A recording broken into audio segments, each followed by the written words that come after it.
أحمد العمراني، مكلف بالتواصل ومساعدة الجانب الإعلامي بالنسبة للمهرجان. المهرجان ديال أنجرة وخميس أنجرة هو مهرجان الدورة الرابعة.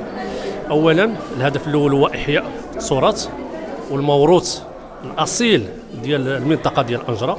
أنجرة منطقة لها تاريخ وساهمت في الحضارة الإنسانية ككل، وكانت رابط بين الحضارة المغربية والحضارة الأندلسية وساهمت فيها، وبالتالي هذا المهرجان يحيي من جديد هذه المقومات التاريخية والتراثية والموروث الحقيقي الأصيل للمنطقة ديال خميس أنجرة وأنجرة بصفة عامة.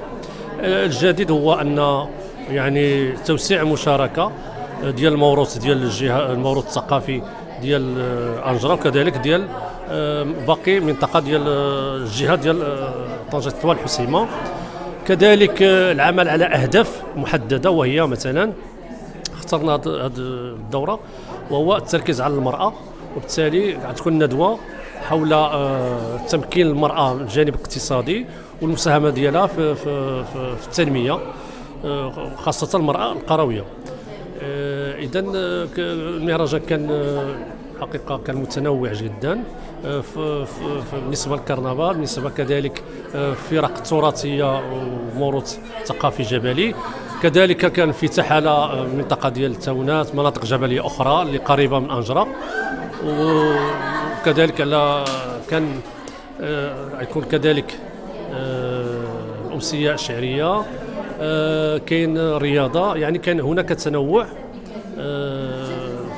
فقرات ديال المهرجان، وكاين ضبط وانضباط في الجانب التنظيمي. وبالتالي ان شاء الله من اجل الهدف الاسمى هو اشعاع المنطقه وخلق يعني ظروف للتنميه وارتقاء بالمنطقه. شكرا.